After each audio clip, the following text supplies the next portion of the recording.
పరలోకముందున్న మా కన్న తండ్రి, మీ ఘనమైన ఉన్నతమైన మహోన్నతమైన నామానికి స్తుతులు స్తోత్రాలు చెల్లించుకుంటున్నాను నాయన. తండ్రి, మరో వారం తండ్రి మేము అలా సంగముగా కూడుకుని తండ్రి మిమ్మల్ని ఆరాధించుకుంటూ మీరు ఇచ్చిన సమయాన్ని బట్టి స్తోత్రాలు నాయన. చెబుచున్న నాకు మీ పరిశుద్ధాత్మ సహాయం దయచేయండి నాయన. వినుచున్న ప్రతి ఒక్కరికి గ్రహించగలిగే శక్తిని, వినగలిగే శక్తిని దయచేయండి నాయన. కృప చూపండి తండ్రి నాయన. ప్రతి ఒక్కరము తండ్రి మీ వాక్యాన్ని శ్రద్ధగా విని తండ్రి మీ చిత్తానికి లోబడి మీ చిత్తానుసారంగా నడిచే పిల్లలుగా ఉండడానికి మా కృప దయచేయమని యేసుక్రీస్తు వారి పేరటి ఈ ప్రార్థనా మనవులు సమర్పించుకుంటున్నామా కన్న తండ్రి, ఆమెన్.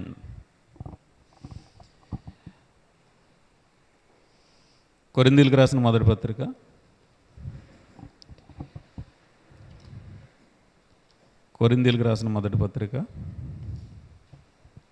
15వ అధ్యాయం 19వ వచనం.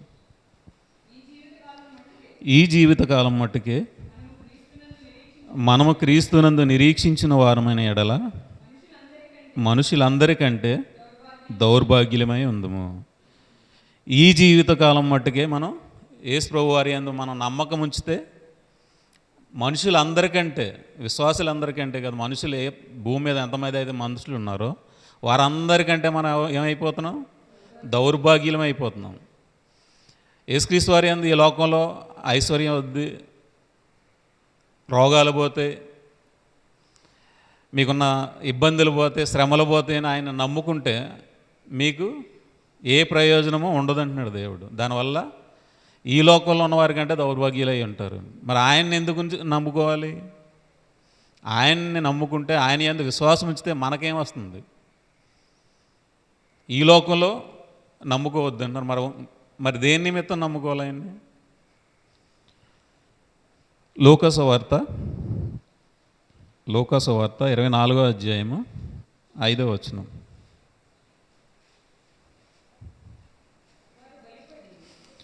వారు భయపడి ముఖములను నేలమోపి ఉండగా వీరు సజీవుడైన వాణ్ణి మీరెందుకు మృతులలో వెతుకుచున్నారు? ఇక్కడ ఏమంటున్నారు దేవదూతలు? మీరు సజీవుడై తిరిగి లేచిన ప్రభువుని మీరు వచ్చి మళ్ళీ ఎక్కడ వెతుకుతున్నారు? మృతులలో వెతుకుతున్నారు. అంటే ఈ లోకంలో వెతికితే ఏమైపోతుంది? ఇది మృతమైనది. ఈ లోకంలో సజీవుడైనాడు ఏమయ్యాడు? తిరిగి లేచి దేవుని యొద్దకు వెళ్ళాడు. మీరు ఆయన ఎక్కడ వెతుకుతున్నారు? మృతుల్లో వెతుకుతున్నారు. మీరు ఈ లోకం సంబంధించిన దానిలో వెతికితే, మీరు ఈ లోక సంబంధమైన వాటి గురించి ఆయన వెతికితే ఆయన ఇక్కడ మీకు దొరకడు. ఆయన సజీవుడై పునరుద్ధానుడై దేవుని యొద్దకు వెళ్ళాడు. మీరు ఎక్కడ వెతకాలి? ఆయన ఇక్కడ లేడు, ఆయన లేచి ఉన్నాడు.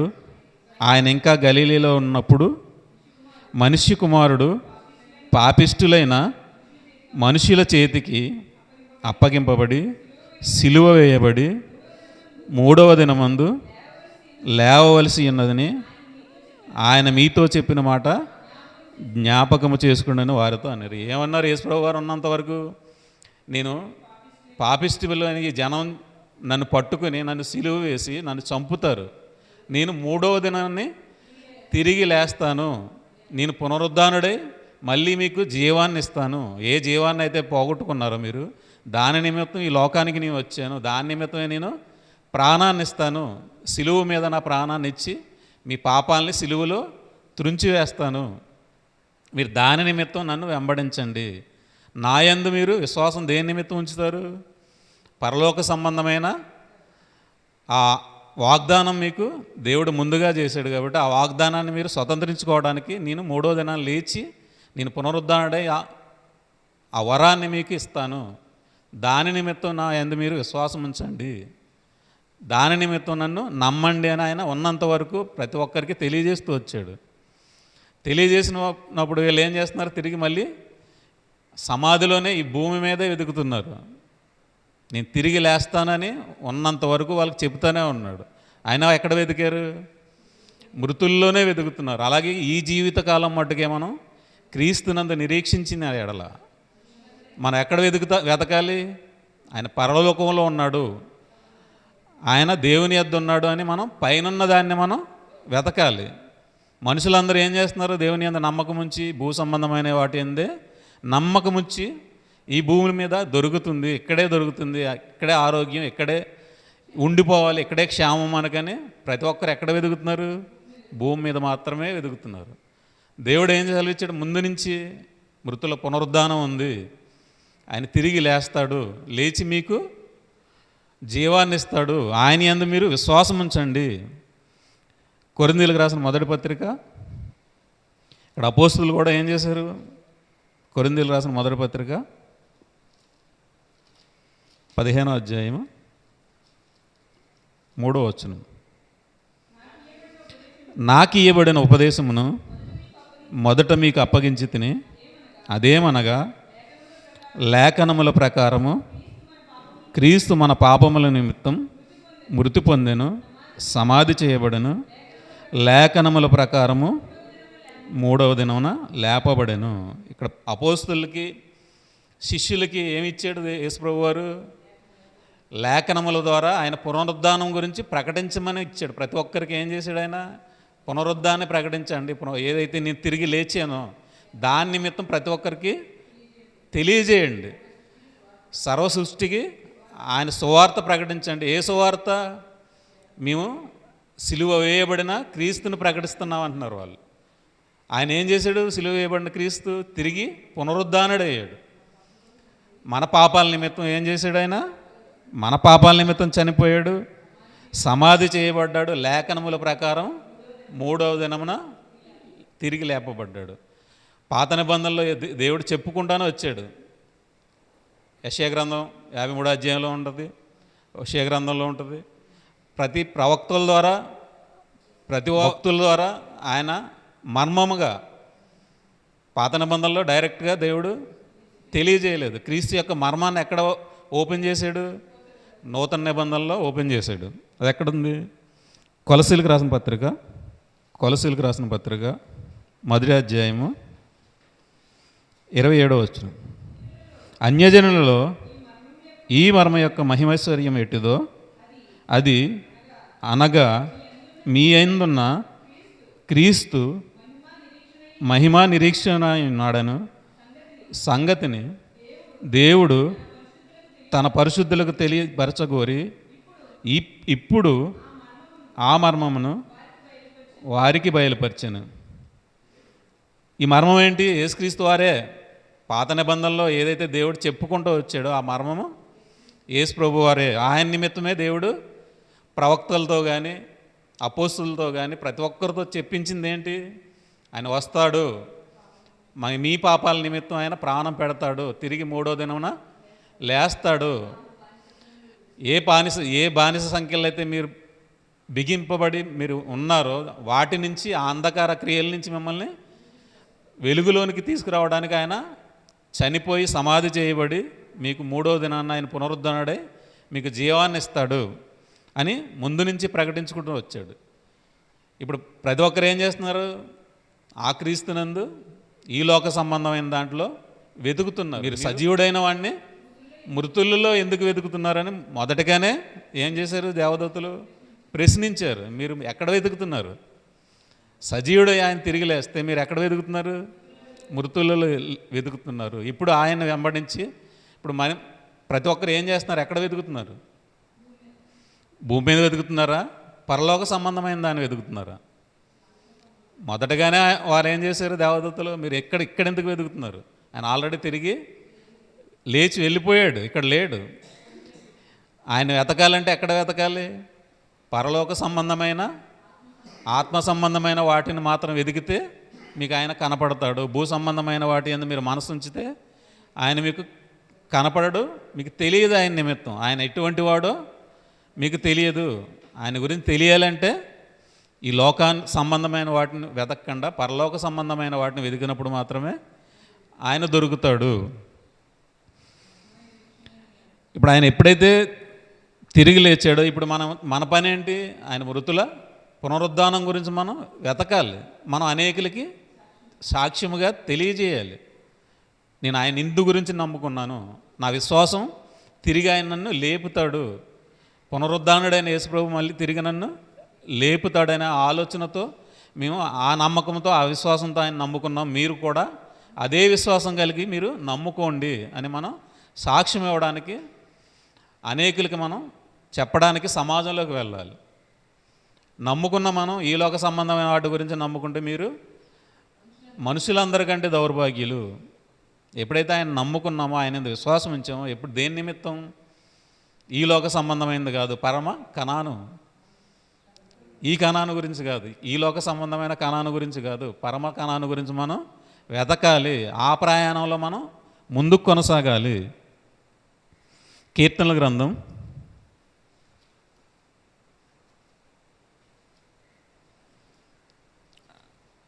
73వ అధ్యాయము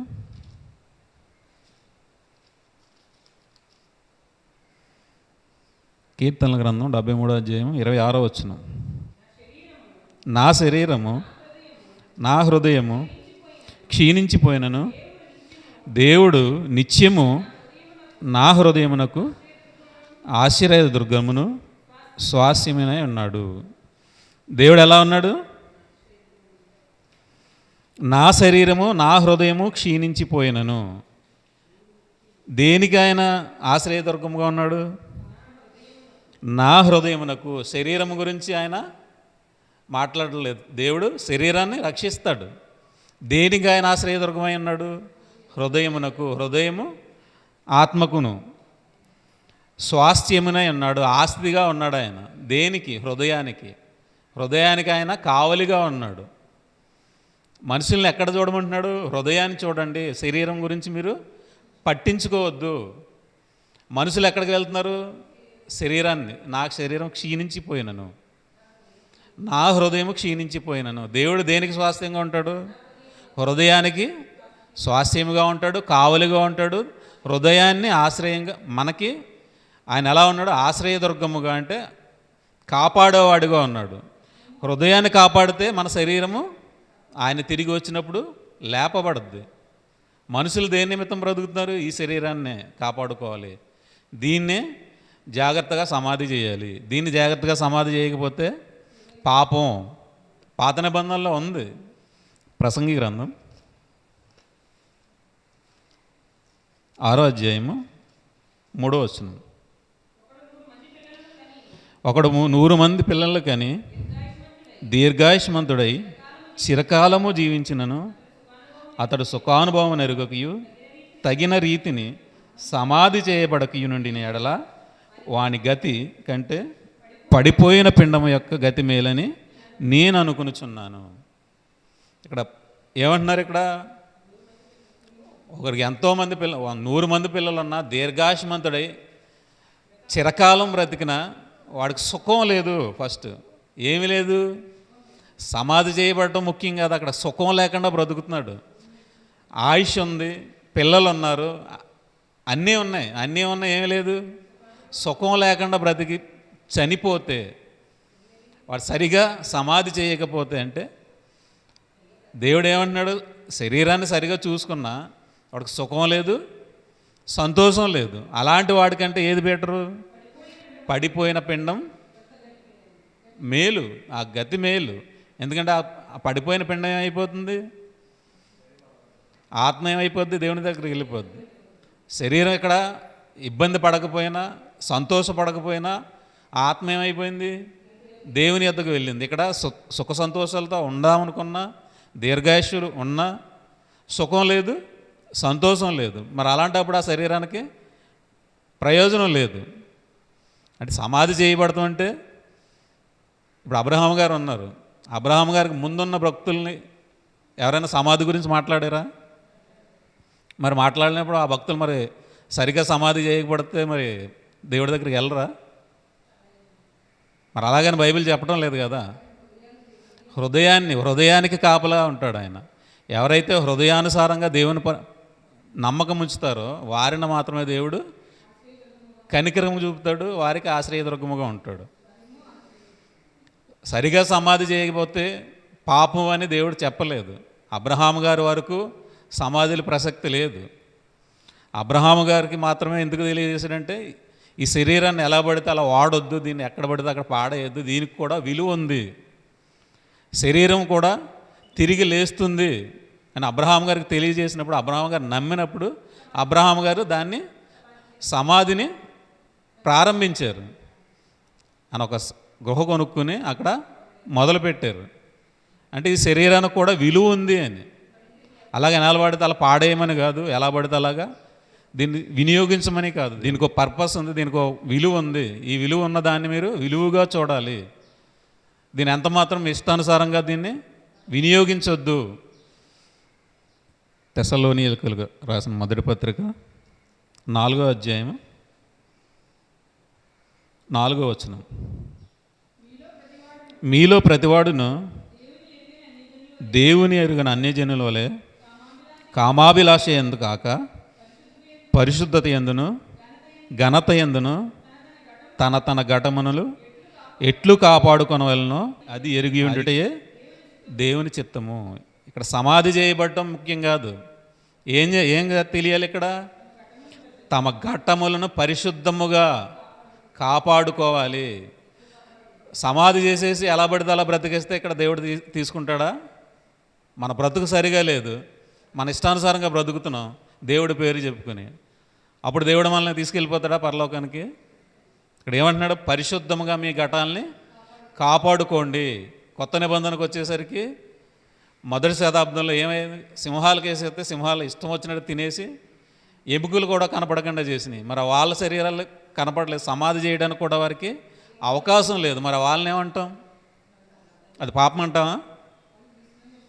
దేవుడు కేవలం మృతుల పునరుద్ధానం గురించి మాట్లాడుతున్నాడు తప్ప హృదయాన్ని కాపాడుకోమంటున్నాడు తప్ప శరీరాన్ని ఎలా కాపాడుకోమంటున్నాడు? శరీరాన్ని కూడా పరిశుద్ధంగా కాపాడుకోండి. దీన్ని ఎలా సమాధి చేయాలో మీరు దాని గురించి ఆలోచించవద్దు. దీన్ని ఎలా కాపాడుకోవాలంటే పరిశుద్ధంగా కాపాడుకోండి. అప్పుడు మాత్రమే దేవుడు పరలోకాన్ని ఇస్తాడు, తిరిగి లేపుతాడు. పునరుద్ధరణుడైన యేసుప్రభు వచ్చినప్పుడు మనం తిరిగి లేపబడతాము. దీన్ని ఇక్కడ సరిగా సమాధి చేసి దీనికి ఏ నొప్పి కలగకుండా చేస్తే దేవుడు కాపాడు. మన బ్రతికి ఉన్నప్పుడు దీన్ని పరిశుద్ధంగా కాపాడుకుంటేనే దేవుడు మనల్ని కనికరిస్తాడు. పరిశుద్ధత యందును ఘనత, దేవునికి మన శరీరం ద్వారా దేవునికి ఘనత కావాలి. ఎప్పుడైతే దేవుని శరీరంతో ఘనపరిచామో దేవుడు మనల్ని ఘనపరుస్తాడు. అప్పుడు మాత్రమే మనకి నిత్య జీవానికి అర్హత ఉంటుంది. ఇక్కడ యేసుప్రభు వారి పేరు చెప్పేసి బ్రతికినంత మాత్రం ఈ జీవితం కాలం మట్టుకే మనం ఆయన యందు నిరీక్షించిన ఎడల మనం దౌర్భాగ్యులం అవుతాం తప్ప పరిశుద్ధులు అవ్వం. మన ఇష్టానుసారంగా బ్రతికితే పరిశుద్ధులు ఎంత మాత్రం నీతిమంతులు అవ్వం. ఆయన రక్తాన్ని ఆశ్రయించి మన పరిశుద్ధతలోకి వచ్చినప్పుడు ఈ లోక సంబంధమైన పాపాలను ఒప్పుకొని మనం ఆయన రక్షణలోకి వచ్చినప్పుడు దేవుడు మన పాపాలను తీసి మనల్ని నీతిమంతులుగా చేస్తున్నాడు. నీతిమంతులుగా చేసినప్పుడు ఆత్మ మనకు సహాయం చేసినప్పుడు మనం పరిశుద్ధులుగా అవుతున్నాం. ఆత్మ సహాయంతో మాత్రమే మనం పరిశుద్ధులుగా తీర్చబడగలం. ఎలా పడితే అలాగ పరిశుద్ధులుగా మనం అవ్వలేము. కాబట్టి దేవుడు ఏమంటున్నాడు? మీరు ఈ లోక సంబంధమైన వాటి యందు మీరు ఎంత మాత్రమో మనసు ఉంచుకోవద్దు. మీ ఘటాలను మీరు ఎలా కాపాడుకోవాలి? జాగ్రత్తగా పరిశుద్ధంగా కాపాడుకోవాలి. దేవుణ్ణి ఈ శరీరంతో మహిమపరచాలి, ఘనపరచాలి. అప్పుడు మాత్రమే మీకు నిత్యజీవం ఉంటుంది. అదే దేవుని చిత్తము. అక్కడ ఉంది కదా అని సమాధి చేయబడకపోతే అది పాపం అంటే ఎంత మాత్రం దేవుడు దాన్ని పరిగణలోకి తీసుకోడు. మన పాత నిబంధనల్లో ఉన్నదానికి కొత్త నిబంధనలకు వచ్చేసరికి దేవుడు ఆత్మానుసారంగా చెప్పాడు. అబ్రహాం గారు పాత నిబంధనలు ఎలా ఉన్నారు? పాత నిబంధనలో కనపడదు. హెబ్రీయులకు రాసిన పత్రిక 11వ అధ్యాయము 19వ వచనం. అబ్రహాము శోధింపబడి విశ్వాసమును బట్టి ఇస్సాకును బలిగా అర్పించెను. ఎవడు ఆ వాగ్దానములు సంతోషముతో అంగీకరించెనో ఇస్సాకు వలనైనది నీ సంతానం అనబడును అని ఎవనితో చెప్పబడినో ఆ అబ్రహాము మృతులను సహితము లేపుటకు దేవుడు శక్తిమంతుడని ఎంచినవాడై తన ఏక కుమారుని అర్పించి ఉపమాన రూపముగా అతన్ని మృతుల్లో నుండి మరలా పొందెను. అక్కడ అబ్రహాం గారు ఎలా నమ్మారు? మృతుల్లో నుండి సైతం ఆయన్ని కుమారుని లేపుతాడని ఆయన విశ్వసించి దేవుని యందు నమ్మకం ఉంచి కుమారుని బలిగా ఇవ్వడానికి ఒప్పుకున్నాడు. ఎందుకంటే ఈ శరీరం తిరిగి లేపబడుతుంది, మృతుల పునరుద్ధానం ఉంది అని ఆయన అప్పుడే నమ్మాడు. నమ్మి ఏం చేశాడు? శరీరాన్ని జాగ్రత్తగా కాపాడుకోవడానికి అబ్రహాం గారి ద్వారా దేవుడు ఒక సిస్టాన్ని ఏర్పాటు చేశాడు. శరీరాన్ని ఎలా పడితే అలా వాడకూడదు, దీన్ని పరిశుద్ధంగా ఉంచుకోవాలి, ఈ శరీరంతో నన్ను గణపరచాలని ఆయన అబ్రహాం గారి ద్వారా ఈ సమాధి కార్యక్రమాన్ని తీసుకొచ్చాడు. అంతకుముందు ఏం జరిగిందన్నది మనకు తెలియదు, వాళ్ళు ఎలా చేశారన్నది మనకి తెలియదు. అయినా దేవుడు ఏం చేశాడు, ఈ శరీరం ఎలా పడితే అలా వాడకూడదు, దీన్ని ఎక్కడ పడితే అక్కడ పాడేయకూడదు, దీనికి ఒక విలువ ఉంది, దీన్ని కూడా నేను తిరిగి లేపుతాను, దీనికి మహిమా శరీరం ఉంది, కాబట్టి దీన్ని మీరు ఎంతో జాగ్రత్తగా కాపాడాలి, మీ ఘటములను కాపాడుకోవాలి, పరిశుద్ధంగా కాపాడాలి, ఎలా పడితే అలా వాడకూడదు. దేవుని పేరు చెప్పి ఇష్టానుసారంగా బ్రతికి సమాధి సరిగా చేస్తే అయిపోద్దా?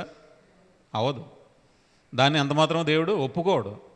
ఎంతో గొప్పగా దీనికి సమాధి చేసి పెద్ద పెద్ద పైన శిలాపలకాలు వేసి కట్టినా దేవుడు దాన్ని ఒప్పుకోడు. అది అజితేంద్రియత్వం దోపుతూ ఉంటుంది, లోపల ఏమైపోయింది, కుళ్ళిపోయింది. అలాంటి దాన్ని దేవుడు ఏమంటున్నాడు, మీరు పరిశుద్ధంగా బ్రతికి మీ ఘటాలు కాపాడుకుంటే నేను దాన్ని తిరిగి లేపుతాను.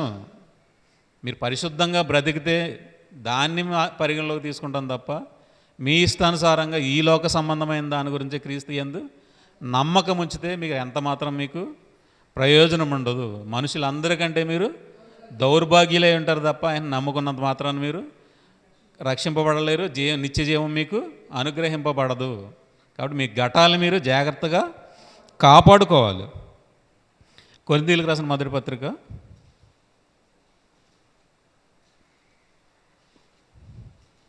15వ అధ్యాయము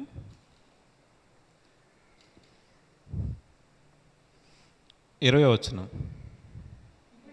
ఇప్పుడైతే నిద్రించిన వారిలో ప్రథమ ఫలముగా క్రీస్తు మృతులలో నుండి లేపబడి ఉన్నాడు. మనుషుని ద్వారా మరణం వచ్చెను గనుక మనుషుని ద్వారానే మృతుల పునరుద్ధానము కలిగాను. ఇప్పుడు ఆయన ఎందుకు నమ్ముకుంటున్నాం? ఇప్పుడైతే నిద్రించిన వారిలో ప్రథమ ఫలముగా క్రీస్తు మృతుల్లో నుండి లేపబడి ఉన్నాడు. ఆయన సజీవుడై తిరిగి లేచాడు. సజీవుడై లేచిన వాని అందు మనం విశ్వాసం ఉంచితే తిరిగి మనల్ని లేపుతాడు అనే విశ్వాసంతో మనం నమ్ముతున్నాం.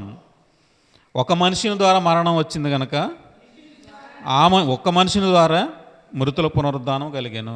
ఏ మనుషుని ద్వారా అయితే మరణం వచ్చిందో మళ్ళీ అదే మనిషిని అంటే ఆదాము ద్వారా కాదు, మళ్ళీ యేసుప్రభు వారిని ఈ లోకానికి రప్పించి ఆయన్ని పరిశుద్ధముగా ఈ లోకంలో ఉన్నంత వరకు ఆయన దేవుని మీద ఆధారపడి పరిశుద్ధంగా బ్రతికిన తర్వాత ఆయన్ని పాపాల నిమిత్తం సిలువలో ఆయన్ని బలిచ్చాడు దేవుడు. ఆ బలిచ్చిన పసుకా పశువు ద్వారా, ఆ రక్తం ద్వారా మనం ఏమవుతున్నాం? నీతిమంతులుగా తీర్చబడుతున్నాం. ఆయన ద్వారా మనకి మృతుల పునరుద్ధానం వచ్చింది. ఆదాము గారి ద్వారా మనం మరణం తెచ్చుకున్నాం. ఆయన ద్వారా లోకంలోనికి పాపము ద్వారా మరణము ప్రవేశించింది. ఇప్పుడు మనం ప్రతి ఒక్కరు ఏం చేస్తున్నాం? ఆ పాపాన్ని మనం మన లోపలికి తెచ్చుకుని ఆ పాపం ద్వారా మనం ఏం చేస్తున్నాం? మరణాన్ని తెచ్చుకుంటున్నాం. ఆ మరణాన్ని జయించాలి అంటే, మృతుల పునరుద్ధానం కావాలి అంటే, ఎవరైతే పరిశుద్ధంగా బ్రతికి తిరిగి లేపబడ్డారో ఆయన యందు మనం నమ్మకం ఉంచినప్పుడు, విశ్వాసం ఉంచినప్పుడు మనకి ఆ వాగ్దానం, మనకి ఆ వరం మనకి అనుగ్రహింపబడుతుంది. అప్పుడు మాత్రమే మనం నీతిమంతులుగా తీర్చబడగలము, నిత్య జీవానికి మనం వారసులుగా అవ్వగలం. కాబట్టి ఎవరి యందు అయితే విశ్వాసం ఉంచాలో వాని యందు మనం విశ్వాసం ఉంచాలి. ఎవరు పడితే వారి మీద విశ్వాసం ఉంచితే మనకి మృతుల పునరుద్ధానం దొరకదు. ఈ లోకంలో క్రీస్తుని, ఈ లోక సంబంధమైన దాని గురించే మనం క్రీస్తు యందు నమ్మకం ఉంచితే మనుషులు అందరికంటే దౌర్భాగ్యం అయిపోతాము, మనకి ఎంత మాత్రము ప్రయోజనం ఉండదు. ఏ సమాధి కార్యక్రమాల గురించి ఇప్పుడు చాలామంది అదే అపోహలో ఉన్నారు. సమాధి సరిగా చేయకపోతే ఏదో పాపం, సమాధి చేయబడకపోతే పాపం కాదు. మన ఘటాలను పరిశుద్ధంగా ఉంచకపోతే, ఏ పరిశుద్ధత కావాలన్నాడో దేవుడు, ఆ విధంగా దేవుడి చిత్తాన్ని మనం నెరవేర్చకపోతే అది పాపం. ఇప్పుడు హృదయ సంబంధమైంది. మీ శరీరం నశించిపోయినా, మీ హృదయం నశించిపోయినా దేన్ని కాపాడుతా అంటున్నాడు? మొదటగా మీ హృదయాన్ని నేను ఆశ్రయదుర్గముగా ఉంటాను, మీకు స్వాస్థ్యముగా ఉంటాను. అంటే హృదయాన్ని జాగ్రత్తగా కాపాడుకోండి, శరీరం గురించి మీరు భయపడకండి. దాన్ని నేను యేసుక్రీస్తు వారు రెండో రాకడ వచ్చినప్పుడు అప్పుడు దేవుడు ఏమన్నాడు, దాన్ని నేను తిరిగి లేపుతాను, మీరు దాని గురించి అంత మాత్రం భయపడకండి. ఇప్పుడు మొదటి శతాబ్దంలో ప్రతి ఒక్కరు ఏం చేశారు, ఎక్కడ చనిపోయారో తెలియదు, ఎలా చనిపోయారో తెలియదు. యేసుప్రభు వారి పేరు చెప్తే ప్రతి ఒక్కరిని వారు చంపేశారు. మరి వాళ్ళలాగా మరి ఇదే దాన్ని మనం తీసుకుంటే దీన్ని, మరి వాళ్ళు ఏమైపోతారు? మరి వారు భక్తులు కాదా? మరి అంత ప్రాణత్యాగం చేసిన వాళ్ళకే మరి మీరు చెప్పిన ప్రకారం పాపం ఆపాదించబడితే మరి దేవుడు మరి అన్యాయస్తుడా? కాదు. మన ఆలోచన తప్పు. మన ఆలోచన పరిశుద్ధంగా ఉంటే పవిత్రులకు అన్నీ పవిత్రంగానే ఉంటాయి. ఎవరైనా మనం అనుకూల వచనమే పలకాలి తప్ప ప్రతికూలంగా మనం ఎప్పుడు మాట్లాడకూడదు. దేవుడు ఏదైతే చెప్పాడో దాన్ని మనం అర్థం చేసుకోవాలి. వాక్యాన్ని మనం చదివి మనం అవగాహనలోకి తెచ్చుకోవాలి. ఎవరో చెప్పారు కదని దాన్ని మనం ఎంత మాత్రం గుడ్డిగా నమ్మకూడదు. మనం కూడా ఎవరో చెప్పిన దాన్ని మనం అది ఉందా లేదా అని మనం దాన్ని పరిశీలించాలి. ఆత్మ సహాయంతో మనం పరిశీలించినప్పుడు మాత్రమే అది మనకి అర్థమవుతుంది. అప్పుడు మాత్రమే మనం ప్రతి ఒక్కరికి మనం సమాధానం చెప్పగలం. దేవుడు ఏదైతే చిత్తం కలిగి ఉన్నాడో ఆ చిత్తాన్ని మనం నెరవేర్చగలం. ఈ లోక సంబంధమైన దాని గురించి మనం పరిగెడితే ఎంత మాత్రం మనకి ప్రయోజనం ఉండదు. యోహాను సువార్త 11వ అధ్యాయము 25వ వచనం. అందుకు యేసు, పునరుద్ధానమును జీవమును నేనే, నా యందు విశ్వాసం ఉంచేవాడు చనిపోయినను బ్రతుకుతాడు. యేసుప్రభువు వారు ఏమంటున్నారు? నా యందు విశ్వాసం, పునరుద్ధానమును జీవమును నేనే, పునరుద్ధానం నేనే, జీవాన్ని నేనే. నా యందు ఎవరైతే విశ్వాసం ఉంచుతారో వాళ్ళు చనిపోయినా, ఈ లోక సంబంధంగా బాహ్యంగా చనిపోయినా అన్న తప్ప సరిగా సమాధి చేయబడిపోతే బ్రతకరు అనలేదు. ఎవరైతే విశ్వాసం ఉంచుతారో వారు మాత్రమే బ్రతుకుతారు. చనిపోయినా బ్రతుకుతారు. వారికి పునరుద్ధానం ఉంది. నేనే పునరుద్ధానాన్ని, నేనే జీవాన్ని. నా యందు ఎవరైతే విశ్వాసం ఉంచుతారో వారు మాత్రమే బ్రతుకుతారు. మీరు ఈ లోకంలో మీ ఇష్టానుసారంగా బ్రతికి ఆస్తుల గురించి, ఆశీర్వాదాల గురించి, తెగులు పోతాయని గురించి మీరు నమ్ముకుంటే మీకు ఎంత మాత్రం ప్రయోజనం ఉండదు. అలాగని ఈ లోకంలో ఏది దొరకదా అంటే, మొదట మీరు నా నీతిని రాజ్యాన్ని వెతకండి, అప్పుడు మీకు కావాల్సినవన్నీ అనుగ్రహింపబడతాయి. ఆయన అన్యాయస్తుడు కాదు. ఈ లోక సంబంధంగా మన బ్రతకడానికి, మన జీవించడానికి కావాల్సిన ప్రతి దాన్ని ఆయన మనకి అనుగ్రహిస్తాడు. వీటి వల్ల మనకి ఇక్కడ ఏదో సంపాదించుకోవాలనుకుంటే ఎంత మాత్రం అది ప్రయోజనం లేదు. కేవలం మనం సంపాదించుకోవాల్సింది పరలోకంలో ఉన్న ఆ స్వాస్థ్యాన్ని మనం సంపాదించుకోవాలి. దాని నిమిత్తం మనం బ్రతికితే మనకి నిత్య జీవం ఉంది. ఆ పునరుద్ధానం గురించి మనం బ్రతికితే, పౌలు గారు ఏమన్నారు, ఏ విధం చేతనే నేను మృతుల పునరుద్ధాన్ని నేను పొందాలి, అది నాకు కావాలి, నాకున్నదాన్ని నేను పెంటగా ఎంచుకుంటున్నాను, నేను దాని గురించి బ్రతుకుతున్నాను తప్ప ఈ లోక సంబంధమైన దాని గురించి నేను బ్రతకడం లేదు. ఎందుకంటే అది ఎంతో గొప్పది, దాని గురించే నేను బ్రతుకుతున్నాను. అలాగే ప్రభువునందు నిద్రించిన వారు ధన్యులు అంటున్నాడు దేవుడు.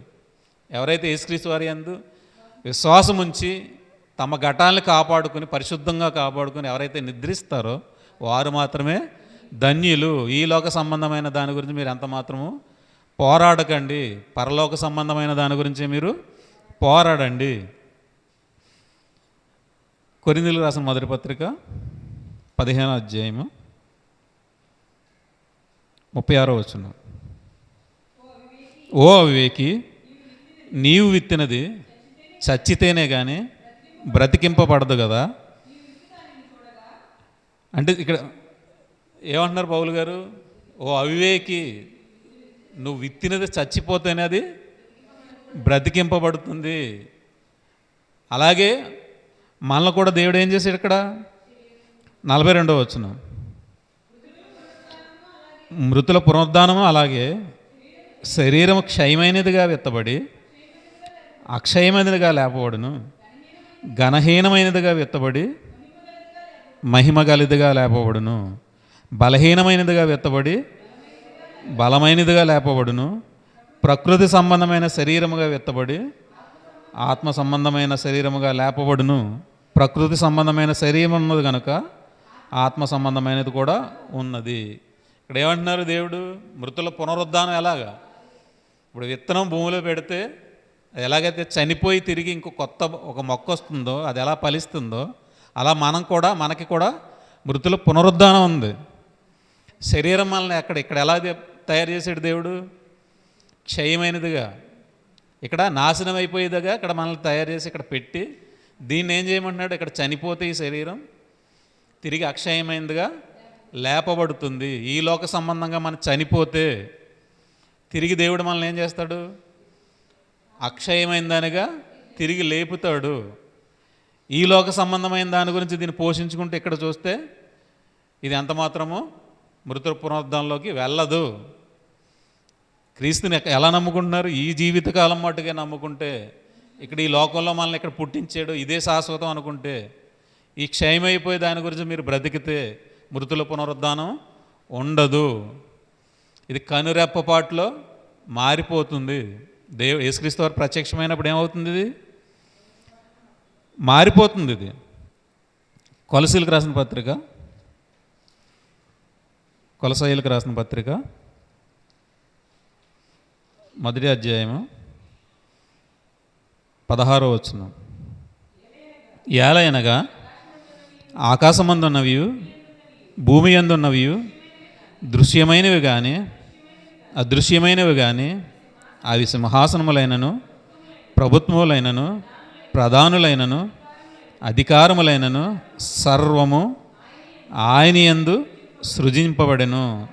సర్వమును ఆయన ద్వారాను ఆయన బట్టి సృజింపబడెను. ఇప్పుడు యేసు ప్రభు వారిని ఎందుకు నమ్ముతున్నాం?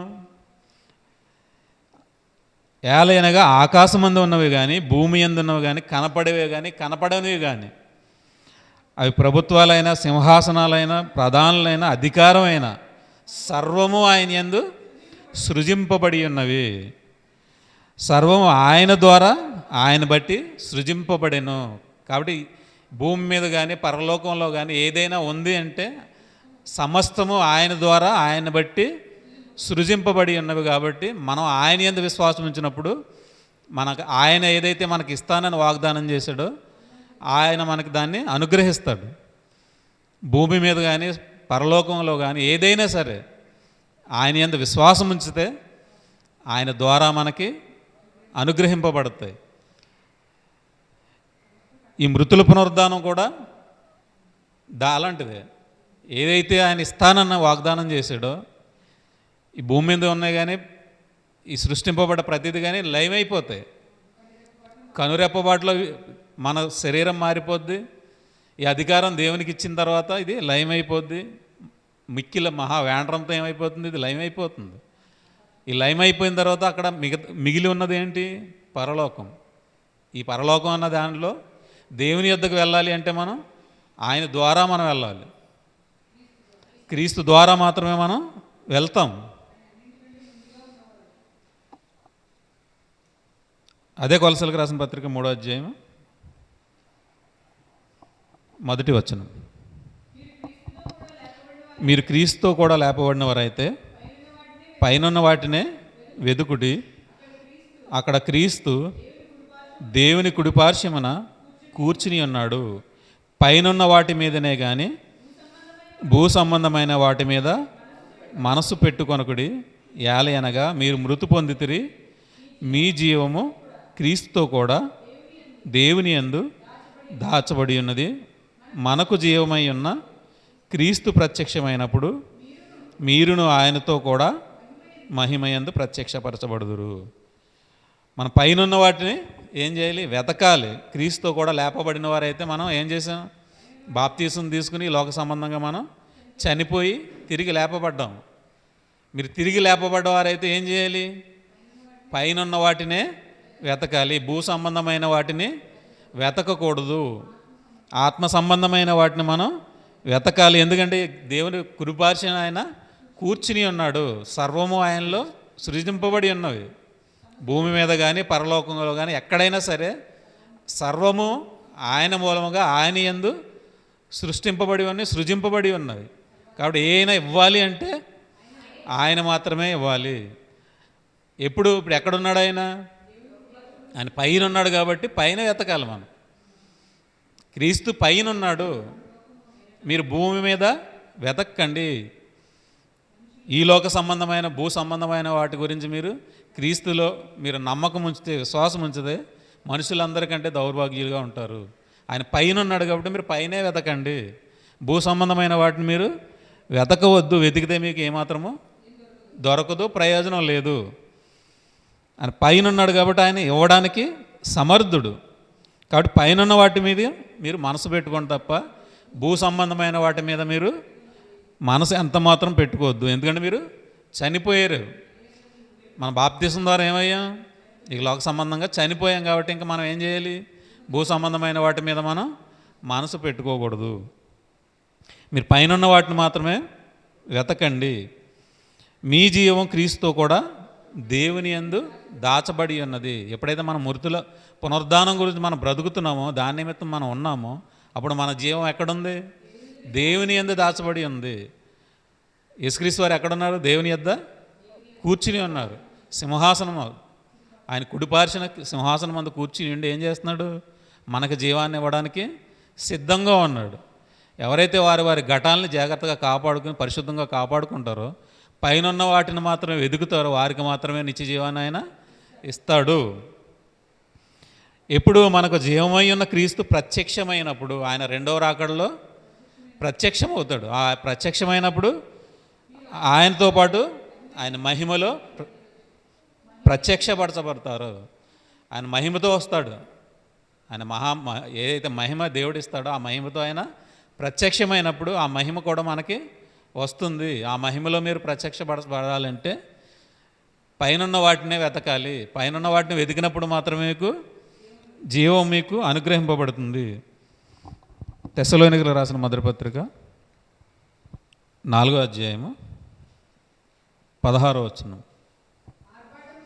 ఆర్భాటంతోనూ ప్రధాన దూత శబ్దంతోనూ దేవుని బోరతోనూ పరలోకము నుండి ప్రభువు దిగువచ్చును. క్రీస్తు నుండి మృతులైన వారు మొదట లేతురు. ఆ మీదట సజీవులమై నిలిచియుండు మనము వారితో కూడా ఏకముగా ప్రభువుని ఎదుర్కొనుటకు ఆకాశమండలమునకు మేఘముల మీద కొనుపోబడదుము. కాగా మనము సదాకాలము ప్రభువుతో కూడా ఉందుము. ఇప్పుడు మృతుల పునరుద్ధానం దేని నిమిత్తం? ఆయన రెండో రాకడలో ఎలా వస్తాడు?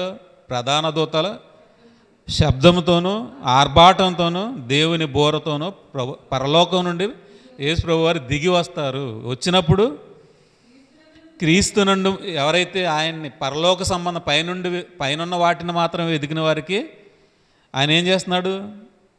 ముదులై ఎవరైతే చనిపోతారో ఆయన యందు నమ్మకం ఉంచి పైనున్న వాటిని వెతికి ఎవరైతే మృతి పొందుతారో వారికి మొదట వారు లేపబడతారు. తర్వాత సజీవులు ఎవరైతే ఉంటారో, ఇప్పుడు మనం ఉన్నాం, మనం చనిపోయి ఆయన వచ్చేసరికి చనిపోతే మొదట లేస్తాం. సజీవులుగా ఉంటే ఆయన వచ్చేటప్పటికి మనకి కనురెప్పపాటులో మన శరీరం మారిపోతుంది. ఆయనతో పాటు ఎక్కడికి వెళ్తాం? ప్రభువుని ఎదుర్కొనుటకు ఆకాశమండలమునకు మేఘాల మీద కొనుపోబడదుము. యేసుప్రభు వారు ఇక్కడికి కిందకి రారు. ఆయన మేఘమండలం మీద మేఘాల మీద ఉంటారు. ఎక్కడున్నారు? అక్కడ ఆకాశమండలమునకు మేఘముల మీద కొనుపోబడదు. ఆకాశమండలం మీద ఆయన కనపడతారు. ఈ పక్క నుండి ఆ పక్క వరకు మెరుపు ఎలాగైతే కనపడుతుందో ఆయన వచ్చినప్పుడు మీ అందరికీ అలా కనపడుతుంది. అప్పుడు ఏం చేస్తాం? మొదట చనిపోయిన వారు లేస్తారు, సజీవులుగా ఉన్నవారు ఎత్తబడతారు. ప్రతి ఒక్కరు ఏం చేస్తున్నారు? మేఘముల మీద ఆయన ఉన్న చోటికి కొనుపోబడుతున్నాం. ఆయన ఇక్కడికి రాడు. భూమి ఏమైపోతుంది? లయమైపోతుంది. తర్వాత అప్పుడు కొత్త భూమి కొత్త ఆకాశం ఉంటుంది.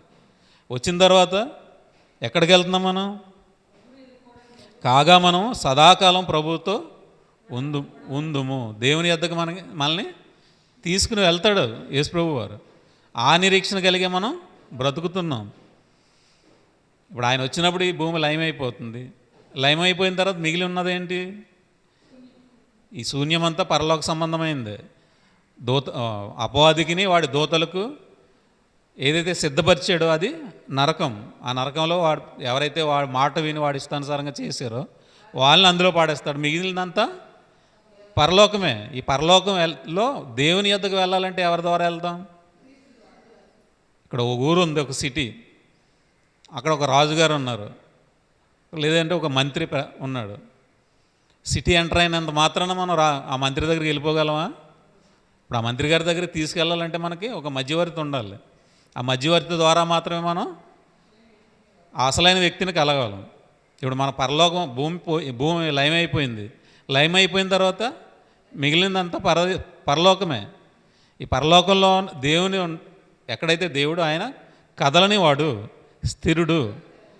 మనం ఆయన దగ్గరికి వెళ్ళాలి తప్ప ఆయన మన దగ్గరికి రాడు. ఆయన యొద్దకు వెళ్ళాలి అంటే మనకి మధ్యవర్తి ఉండాలి.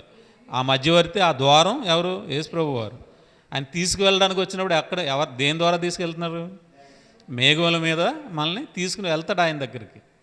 ముందు ఆయన పరిచయం చేసిన తర్వాత ఆయన యొద్ద మనం ఆ వాగ్దానం పొందుకున్న తర్వాత మిగిలినంతా మనదే. అది కాకపోతే వెళ్ళిన వెంటనే మనదైపోదు.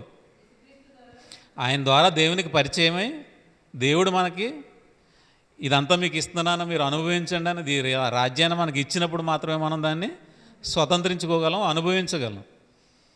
యేసుప్రభు వారు వచ్చిన వెంటనే మనకి ఈ లోకంలో అధికారం రాదు. మొదట ఆయన ఏం చేస్తున్నారు? అదే కొరింథీయులకు రాసిన మొదటి పత్రిక 15వ అధ్యాయము 24వ వచనం, 23. ప్రతివాడును తన తన వరుసలోనే బ్రతికింపబడును.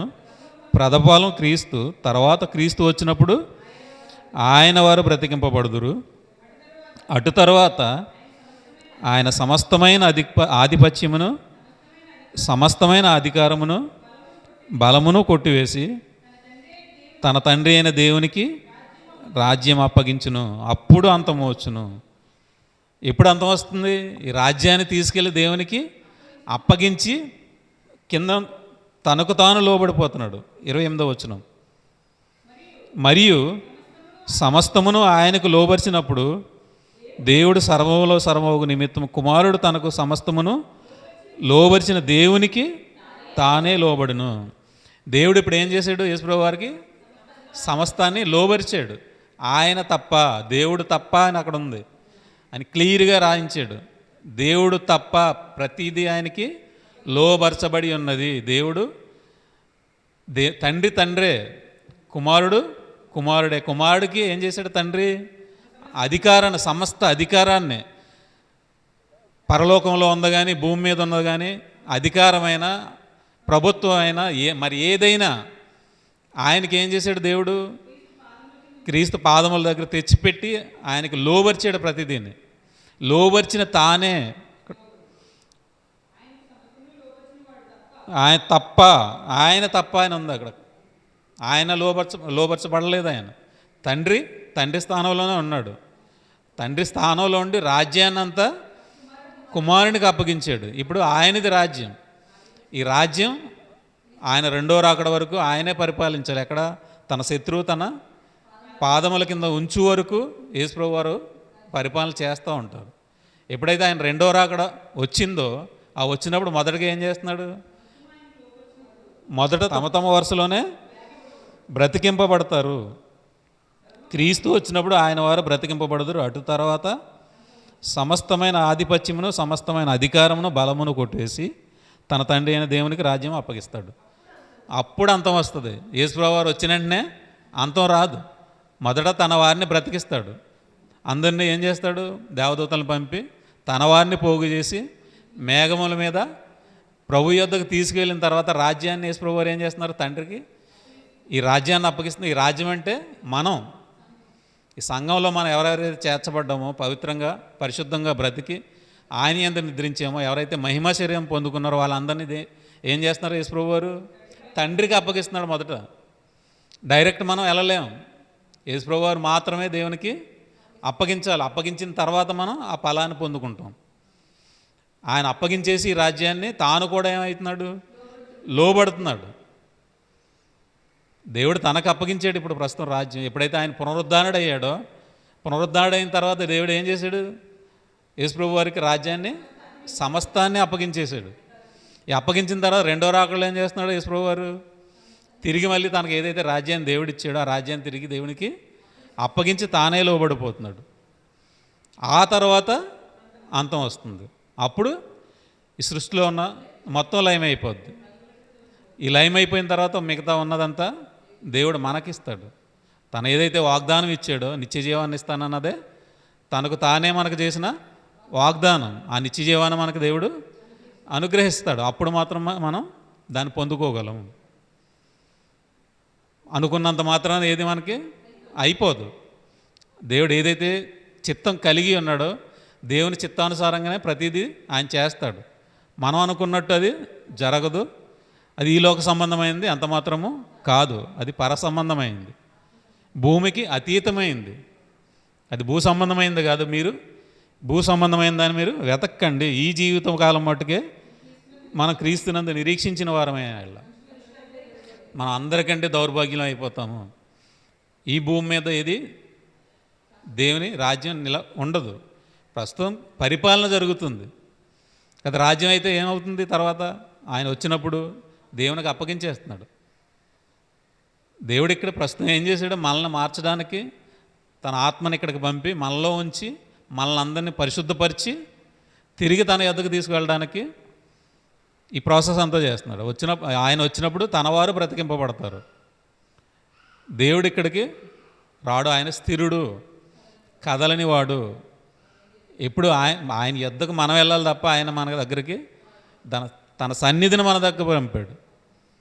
అలాగని దేవుడు ఇక్కడికి రాడు అంటే దేవుడు ఇక్కడ ఆయన యందు సృజింపబడ్డది, ఆయన యందు ఉనికి కలిగి ఉన్నాం. మనం ఇప్పుడైనా మనం ఆయన యందే ఉన్నాము.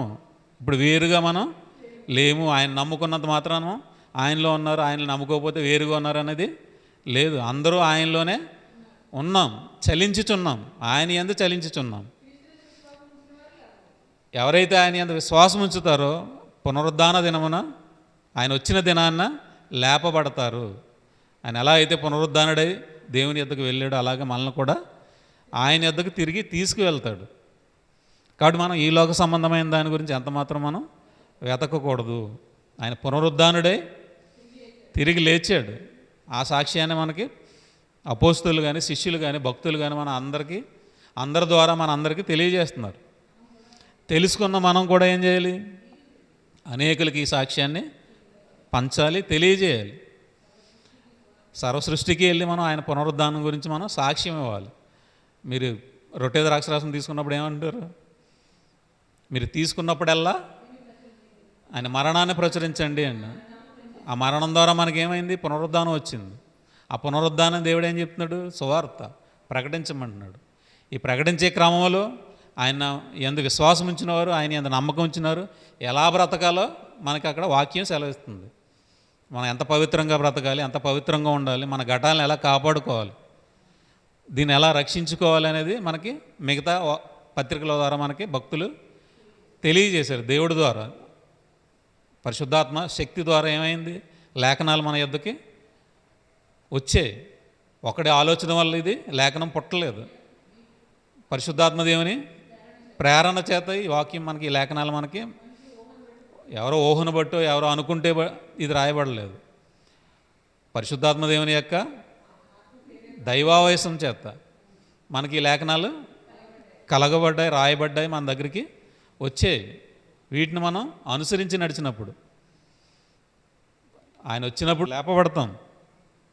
ఈ లేపబడే క్రమంలో మన ఘటాలను కాపాడుకోవాలంటే దేవుని వాక్యాన్ని మనం పరిశీలించి ఆయన ఎలా బ్రతకమన్నాడనే దాని క్రమంలో మనం బ్రతికితే నీతో సాటి సహోదరుని ప్రేమించాలి.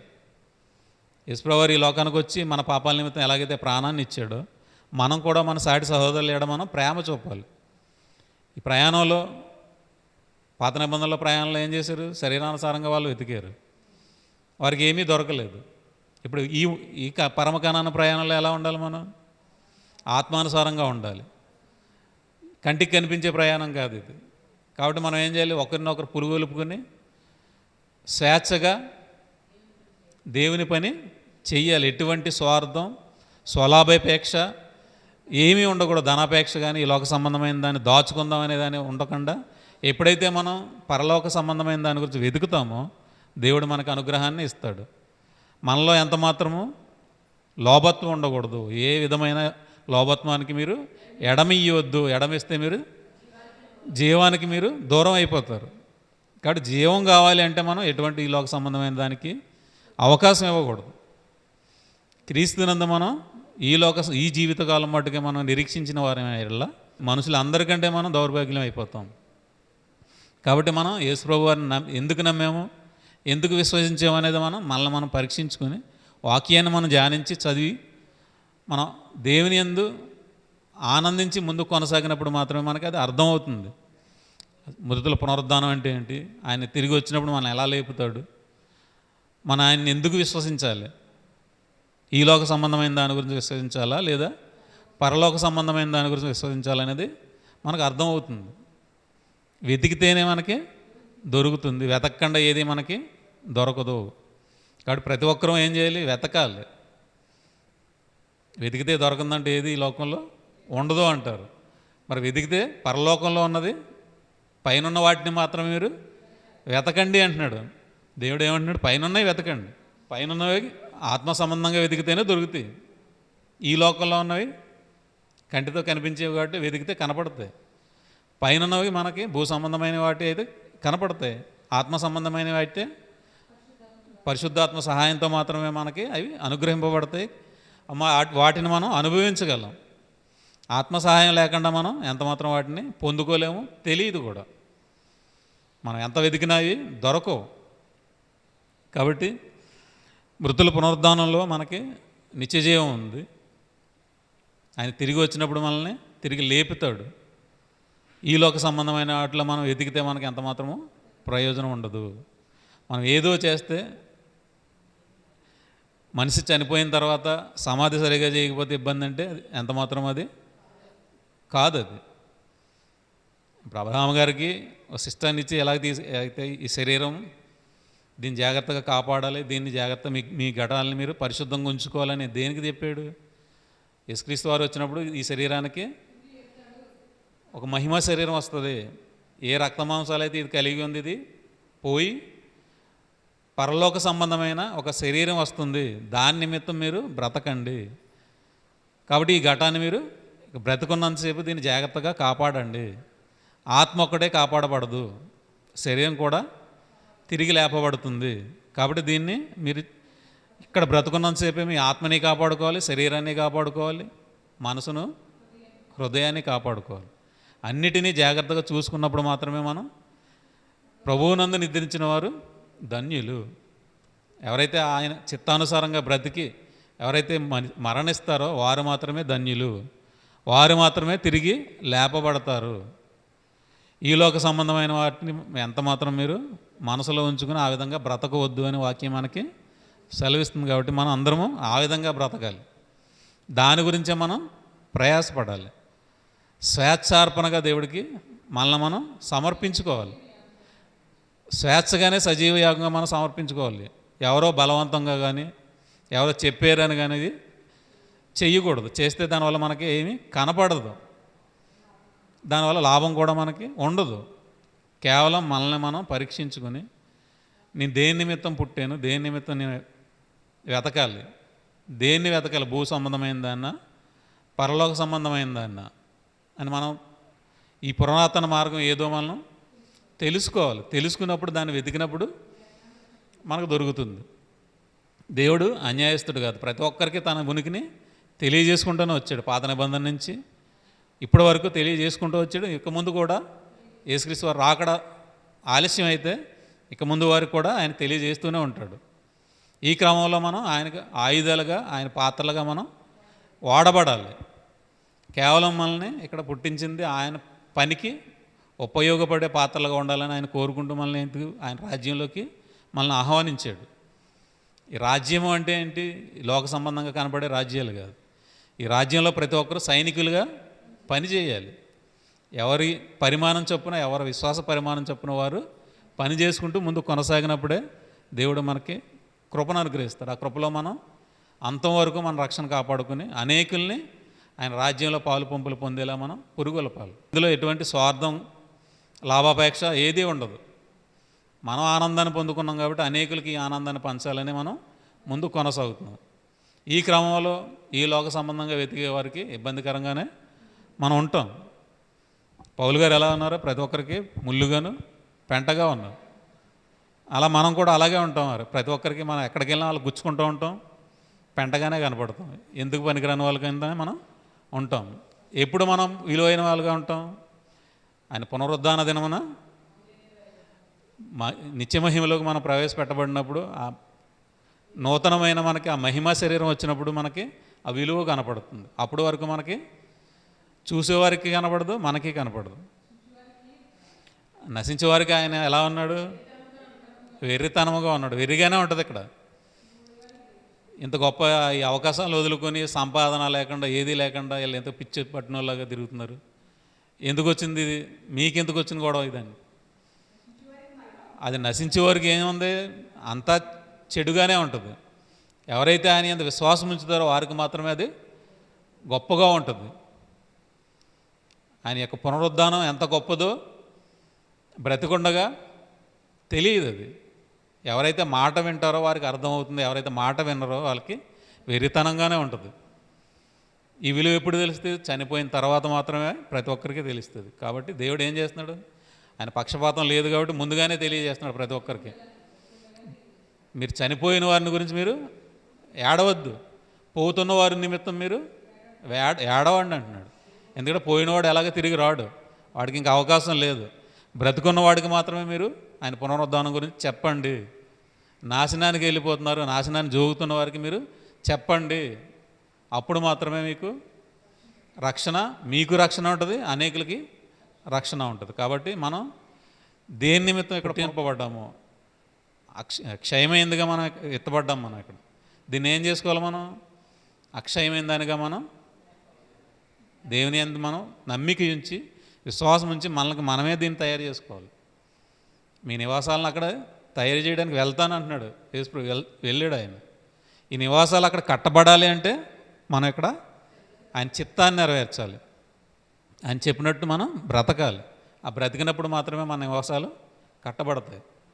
లేదు మన ఇష్టానుసారంగా వెళ్తే నశించిపోతాయి, శిథిలమైపోతుంది. ఇది ఎంత మాత్రమో కట్టబడదు. పునరుద్ధాన దినాన్ని ఇది లేపబడదు.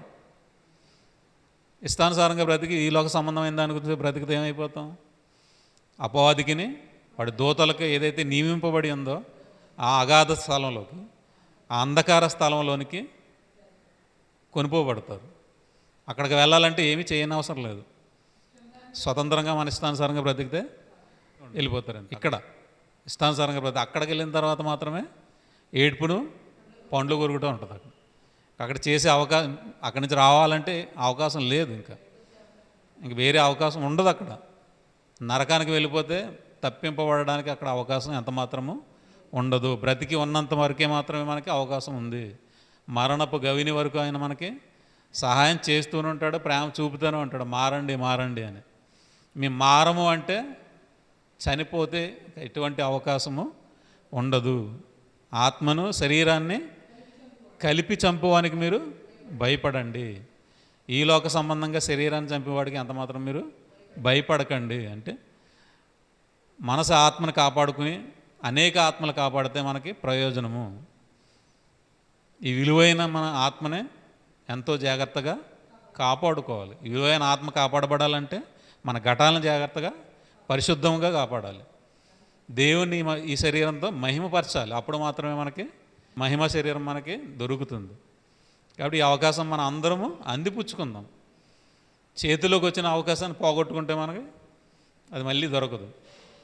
పోయిన క్షణాన్ని మనం పోగొట్టుకుంటే తిరిగి అది రాదు. అలాగే దేవుడు కూడా ఏ క్షణాన్ని ఏం జరుగుతుందో మీకు తెలియదు, రేపేమి సంభవించినో మీకు తెలియదు. ఈరోజు గురించి ఈరోజే మీరు ఆలోచించండి.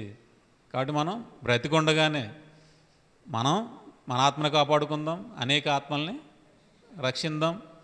ఆ ప్రయాణంలో మనం ముందుకు కొనసాగుతూ దేవుని సంతోషపరుచుదాం. దేవుడు సంతోషంగా ఉండాలంటే ఆ ప్రయాణంలో మనం నిష్పక్షపాతంగా పని చేయాలి, పరిగెత్తాలి. అప్పుడు మాత్రమే దేవుడు మన యందు సంతోషం కలిగి ఉంటాడు. ఇక్కడ ఈ మాటలు మీ మనసులో ఉంచుకుని అలా ప్రవర్తిస్తారని కోరుకుంటూ ఈ నా మాటలు ముగించుకుంటూ ప్రతి ఒక్కరికి దేవుని ప్రేమతో ఈ మాట నాకు తెలియజేసుకుంటున్నాను. ప్రతి ఒక్కరూ ఆ విధంగా నడుచుకోవాలని దేవుని పేరట కోరుకుంటూ నా మాటలు ముగిస్తున్నాను. ప్రార్థన చేసుకున్నాను. పరలోకమందున్న మా కన్న తండ్రి, మీ ఘనమైన ఉన్నతమైన మహోన్నతమైన నామానికి స్తుతులు స్తోత్రాలు చెల్లించుకుంటున్నాను. నేను ఈ లోక సంబంధమైన వారి గురించి తండ్రి యేసు ప్రభు వారిని నమ్మితే తండ్రి ఎంత మాత్రం మాకు ప్రయోజనకరంగా ఉండదు నాయన. మీ వాక్యానుసారంగా మీ చిత్తానుసారంగా తండ్రి మా ఘటాలను కాపాడుకుంటూ తండ్రి మా ఆత్మలను తండ్రి కాపాడుకుంటూ మీ పరిశుద్ధాత్మ సహాయంతో తండ్రి మేము ఈ లోకంలో వెలుగుగాను జ్యోతులుగాను వెలిగింపబడి తండ్రి అనేకుల్ని తండ్రి మీ వద్దకు చేర్చడానికి, మీ రాజ్యంలో పాలుభాగస్తులుగా చేయడానికి తండ్రి మాకు కృప దయచేయండి, సహాయం చేయండి నాయన. మేము ప్రతి ఒక్కరికి వెలుగుగా ఉండడానికి కృప దయచేయండి తండ్రి. మృతుల పునరుద్ధానంలో తండ్రి యేసు ప్రభువు వారు వచ్చినప్పుడు ప్రతి ఒక్కరూ లేపబడాలనే ఆశతో మీ ముందుకు కొనసాగడానికి మాకు కృప దయచేయండి నాయన. ఏ ఒక్కరు నశించడం మీ ఇష్టం కాదు నాయన, మీ చిత్తం కాదు నాయన. ప్రతి ఒక్కరూ రక్షింపబడాలనే మీ కోరిక తండ్రి నెరవేర్చడానికి తండ్రి మా వంతు తండ్రి ప్రయత్నం మేము చేయడానికి, మా విశ్వాస పరిమాణం చొప్పున మేము ముందుకు కొనసాగడానికి మాకు కృప దయచేయండి. మీ పరిశుద్ధాత్మ సహాయాన్ని మా అందరికీ దయచేయండి నాయన. విన్న వాక్యాన్ని తండ్రి ప్రతి ఒక్కరు హృదయాల్లో ఫలింపజేయండి, సహాయం చేయండి నాయన. నేను మహిమ ఘనత ప్రభావాలు మీకే చెల్లించుకుంటూ ఈ ప్రార్థన మీ ప్రియకుమారుడు మా ప్రియరక్షకుడు అయిన యేసుక్రీస్తు వారి యొక్క మహోన్నతమైన నామాన ఈ ప్రార్థన మనల్ని సమర్పించుకుంటున్నాం మా కన్న తండ్రి. ఆమెన్. అందరికీ వందనాలు.